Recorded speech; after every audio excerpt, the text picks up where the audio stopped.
ধোঁকেবাজ মুখ্যমন্ত্রী, ধোঁকেবাজ মুখ্যমন্ত্রী, ধোঁকেবাজ মুখ্যমন্ত্রী। কথাতে যদি নোবেল দেওয়া হতো তো এক নম্বরে থাকতো মোদি, দ্বিতীয় নম্বরে থাকতো দিদি। আসলে এটা লজিক্যাল ডিসক্রিপেন্সি নয়, এটা ইললজিক্যাল ডিসক্রিপেন্সি। এর বিরুদ্ধে সাধারণ মানুষের লড়াই চলবে। এর দায় নির্বাচন কমিশনকে নিতে হবে, এর দায় নরেন্দ্র মোদীকে নিতে হবে, অমিত শাহকে নিতে হবে, এই দায় মমতা ব্যানার্জিকে নিতে হবে। কারণ এই সাধারণ মানুষের যে হয়রানি, এই সেটিং রাজনীতির জন্য, পলিটিক্সের জন্য, পলিটিক্সে তাদের বেনিফিটের জন্য সাধারণ মানুষকে পিছিয়ে মেরে ফেলে দিচ্ছে। এবং এর দায় সুপ্রিম কোর্টকেও নিতে হবে। সুমোটো অ্যাকশন নেওয়া উচিত ছিল। যখন লজিক্যাল ডিসক্রিপেন্সির সম্পর্কে কোনো কিছু বলাই ছিল না, হঠাৎ করে এটা কথা থেকে এটা চলে আসলো। মানে যে জিনিসের সম্পর্কে মানুষকে ধারণা দেয়নি সেটা চলে আসে। মানে ম্যাপ যাদের হয়ে গেছে 2002 লিস্টের মিলে গেছে তাদেরকেও ডাকছে।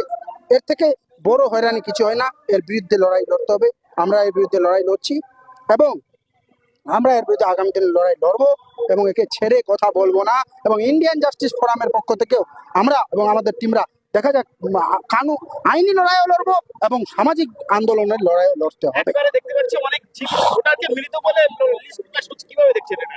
সত্যি লজ্জাকর বিষয়। নির্বাচন কমিশনারদেরকে ডুবে চুল্লুভর পানিতে ডুবে যাওয়া উচিত।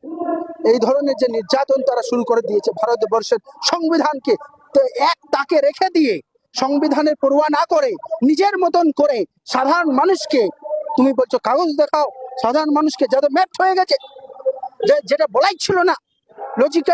আসলে এটা লজিক্যাল ডিসক্রিপেন্সি নয়, এটা ইললজিক্যাল ডিসক্রিপেন্সি। এর বিরুদ্ধে সাধারণ মানুষের লড়াই চলবে, আইনজীবীদের লড়াই চলবে, ভারতবর্ষের মানুষদের লড়াই চলবে। আর আগামী দিনে ব্রিটিশ যেভাবে তাড়ানো হয়েছিল, মোদি দিদি দুজনকেই তাড়ানো হবে।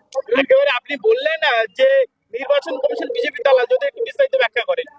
এই জন্য দালাল যে নির্বাচন কমিশন চাইছে, যেখানে মোদি যাকে জেতাতে চাইছে, দিদিকে